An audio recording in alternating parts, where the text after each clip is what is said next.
सुबह की भागा-दौड़ी में झटपट से तैयार हो जाए ऐसी टिफिन की एक डिफरेंट वाली रेसिपी। रोज-रोज एक ही तरह का खाना खा के हम अक्सर बोर हो जाते हैं, तो आज कुछ अलग रेसिपी बनाते हैं टिफिन के लिए। हेलो दोस्तों, मैं हूं हेतल और किचन क्राफ्ट रेसिपी में आप सभी का बहुत बहुत स्वागत है। तो चलिए आज की मज़ेदार रेसिपी बनाना शुरू करते हैं। चावल को हम सबसे पहले भिगोकर रख देंगे, तो यहाँ पर मैंने एक कटोरी शैला बॉयल बासमती राइस लिए हैं। जो बासमती राइस आते हैं उसमें शैला बॉयल आता है, उसके ऊपर पहले से कुछ प्रोसेस किया जाता है, यानी उसे बॉईल किया जाता है, जिसकी वजह से उसको बोलते हैं शैला बॉयल बासमती राइस। तो उसे हम पानी में अच्छे से साफ करके भिगोकर छोड़ देंगे 15 से 20 मिनट के लिए। और साथ में दाल ली है यहाँ पर मैंने, तो ये भी आधी कटोरी मूंग की दाल है, तो उसे भी हम 15 से 20 मिनट भिगोकर छोड़ देंगे।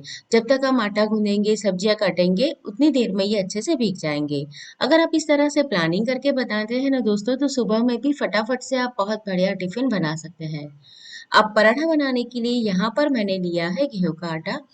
तो मैंने 1 कप गेहूं का आटा ले लिया है और उसके अंदर तेल डालेंगे मोयन के लिए 2 टीस्पून के करीब। और फिर इसके अंदर हम पानी डालकर पराठे का आटा गूंदेंगे। नमक मैंने अभी नहीं डाला है क्योंकि बाद में हम इसमें डालने वाले हैं। गेहूं का आटा जब भी आप लगाएं, मतलब रोटी या पराठे के लिए, तो उसे थोड़ी देर पहले ही लगा कर रखिए, ताकि गेहूं के अंदर का जो ग्लूटेन है ना, वो अच्छे से फूल जाए और रोटियां आपकी जो है ना बहुत ही नरम और सॉफ्ट बने। पराठे भी आपके बहुत बढ़िया बनेंगे। आटा लगाने के बाद आप उसे 3 से 4 मिनट इस तरह से गूंद कर रख लीजिए, तो बहुत बढ़िया बनेगा। तो बस इसे अभी ढककर हम छोड़ देंगे जब तक हम बाकी की तैयारी करेंगे। तो यहाँ पर मैंने एक प्याज लिया है जिसको हमें लंबाई में कट कर लेना है पुलाव के लिए। और साथ में आज हम बनाएंगे ककड़ी की सब्जी। तो यहाँ पर मैंने ककड़ी ले ली है, उसे धो लिया था। और चाहिए हरा लहसुन, तो मैं हरा लहसुन इस तरह से स्टोर करके रखती हूँ, जो मैंने आधा कप लिया है। अगर आपके पास नहीं है तो आप हरा प्याज ले सकते हैं, या कोई भी हरी सब्जी जिसमें जैसे मेथी हो गई, पालक हो गई, कोई भी आप सब्जी डाल सकते हैं हरी वाली। और पुलाव में हमें चाहिए काजू, किशमिश, थोड़ी सी मूंगफली, तेज पत्ता, बड़ी इलायची और 3 से 4 काली मिर्च। प्याज को भी मैंने स्लाइस में इस तरह से कट कर लिया है। अब हम दाल का तड़का लगाएंगे, तो यहाँ पर मैंने 2 टेबलस्पून भर के तेल ले लिया है।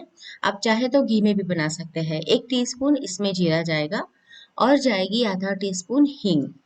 जब भी आप दाल बनाएं तो हींग की क्वांटिटी थोड़ी ज्यादा डालें, जिससे बहुत बढ़िया स्वाद और खुशबू आएगी। यहाँ पर मैंने हरी मिर्चें डाल दी है 2। ये लाल वाली नहीं है, हरी वाली है, लेकिन थोड़ी सी लाल हो गई है। अब जाएगा हल्दी पाउडर, तो 1 टीस्पून मैंने हल्दी पाउडर डाल दिया है। और इसमें जो दाल हमने भिगो कर रखी थी वो डाल देंगे। इसे हमें कुकर में बनाने की जरूरत नहीं है, बाहर ही आसानी से हो जाएगी। हमने 15-20 मिनट भिगो कर छोड़ दिया था। तो आप चाहे तो प्रेशर कुकर में भी एक सीटी लगा सकते हैं, लेकिन कई बार उसमें दाल ज्यादा गल जाती है। अब इसके अंदर हम आधा कप के करीब पानी डाल देंगे। आपको जितनी पतली गाढ़ी रखनी है उसके हिसाब से आप इसमें पानी डालें।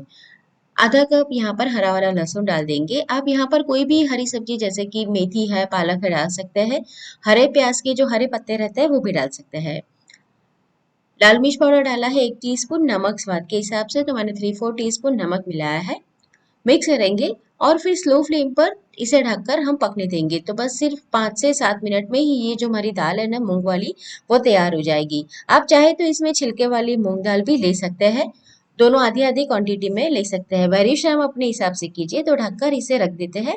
मैंने दूसरे गैस के ऊपर इसे छोड़ दिया था। अब जो पुलाव है वो हम कुकर में बनाएंगे। तो यहाँ पर मैंने 2 टेबलस्पून भर के घी लिया है। आप चाहे तो तेल का इस्तेमाल भी कर सकते हैं। जो मूंगफली ली थी उसे हम पहले थोड़ा सौते कर लेंगे। ये वाला जो पुलाव है ना दोस्तों, इसमें ज्यादा कुछ मसाले नहीं पड़ते हैं, लेकिन बहुत बढ़िया लगता है। एक बार आप इसे बनाकर जरूर ट्राई करना, बहुत पसंद आएगा। तो हमारी जो मूंगफली है वो सौते हो गई थी, तो जो खड़े मसाले हैं मैंने वो डाल दिए हैं। वो भी जब थोड़े से सौते हो जाएंगे, बढ़िया खुशबू आ जाएगी उसकी, तब डाल देंगे काजू और किशमिश।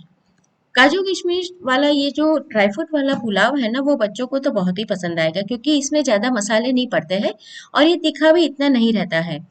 तो कोई भी दाल है या तरी वाली सब्जी है उसके साथ बहुत बढ़िया लगता है, या फिर दही का रायता आप बना दीजिए, उसके साथ भी ये बढ़िया लगेगा। तो अब जाएगा इसके अंदर 1 टीस्पून के करीब जीरा। जीरा चटकने पर हम डाल देंगे प्याज प्याज को मैंने लंबाई में कट कर लिया था। आप चाहे तो इसके साथ थोड़ी सी सब्जियां भी डाल सकते हैं, लेकिन अक्सर हम सब्जियां डाल के तो पुलाव बनाते ही है, तो एक बार इस तरीके की भी ट्राई कीजिए आप।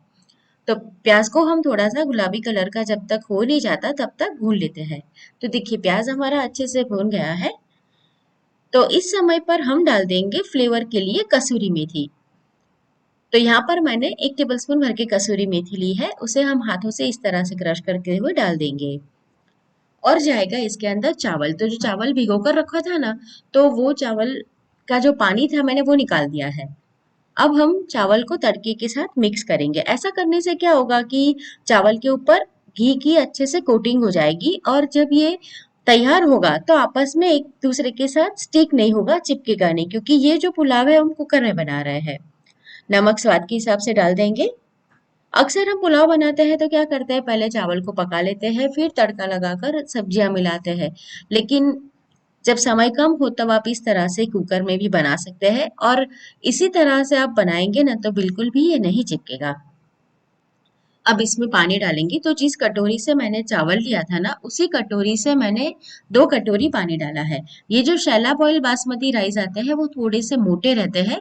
अगर आप बासमती चावल ले रहे हैं तो फिर 1.5 कप आप सॉरी 1.5 कटोरी पानी डाल दीजिए। मिक्स करके हम ढक्कन लगाकर 2 विसल आने तक प्रेशर कुक करते हैं। तो देखिए तब तक हमारी जो दाल थी वो अभी तैयार हो गई है। तो जब तक मैंने पुलाव का तड़का लगाया, कुकर का ढक्कन बंद किया, तब तक ये दाल बनकर रेडी हो गई। बहुत ही सिंपल सी ये दाल है और खाने में बहुत बढ़िया लगती है। चावल नहीं है, सिर्फ रोटी है, या फिर रोटी नहीं है चावल है, आप किसी के भी साथ इसे खा लीजिए। तो बस थोड़ा सा हरा धनिया डाल के हम इसे गार्निश कर लेंगे।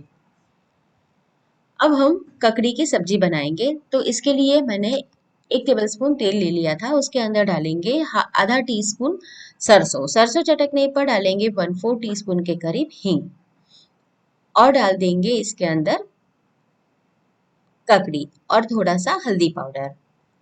तो हल्दी पाउडर तड़के में डालने से हमारी सब्जी का जो कलर है ना वो बढ़िया आएगा।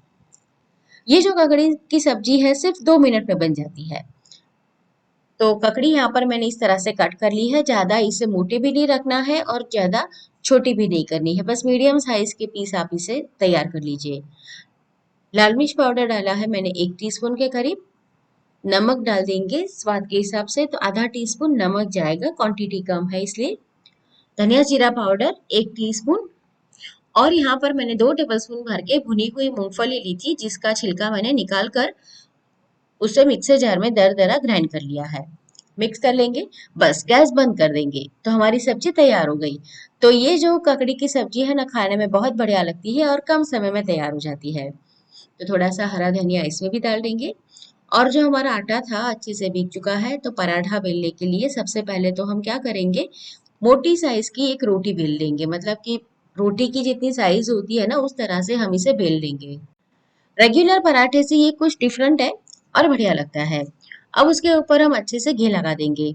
आप चाहे तो तेल भी ले सकते हैं, लेकिन घी में पराठे का स्वाद गजब लगता है। तो घी अच्छे से मैंने लगा दिया है। अब इसके ऊपर डालेंगे हम थोड़े से तिल। तिल से क्या होगा कि बहुत ही नटी फ्लेवर इसके अंदर आएगा, टेस्ट आएगा। और डाली है मैंने कलौंजी। ये काले वाले तिल नहीं है, कलौंजी है, जो हम नान के ऊपर लगाते हैं, कुलचे के ऊपर लगाते हैं। अब थोड़ा सा हरा धनिया ले लिया है और उसे भी इस तरह से लगा देंगे। आप कोई भी हरी सब्जी जैसे कि मेथी है, पालक है, ले सकते हैं। इससे क्या होगा, पराठे की न्यूट्रिशियस वैल्यू भी बढ़ जाएगी।